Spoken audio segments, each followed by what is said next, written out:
אגן הינה החברה המובילה בישראל בייצור ושיווק של תכשירי הדברה לחקלאות. החברה מקפידה על בקרת איכות באמצעים מתקדמים תוך שמירה על איכות הסביבה. מחלקת הפיתוח והאגרונומים עסוקים ללא לאות במתן מענה איכותי, פשוט ויעיל לבעיות שאיתם מתמודדים החקלאים בשוק המודרני. שלום, שמי יואב שקולניק ואני אגרונום בחברת אגן. חברת אגן מציעה מגוון רחב של קוטלי עשבים בעלי מנגנוני פעולה שונים לכל עונות השנה.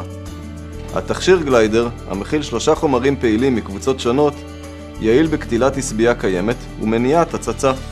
גליידר מומלץ לשימוש בתחילת החורף. לקראת סיום החורף, אנו ממליצים על טיפול בתכשיר דינגו, המורכב משני חומרים פעילים, לקטילת עשבייה קיימת ומניעת הצצה. שילוב של דינגו עם דיורקס ירחיב את מגוון העשבים שהצצתם תימנע. בעונת הקיץ, אנו מציעים לשלב את התכשיר טומהוק עם ראונדאפ לקטילה מצוינת של עשביית קיץ קשת הדברה ברוב המטעים.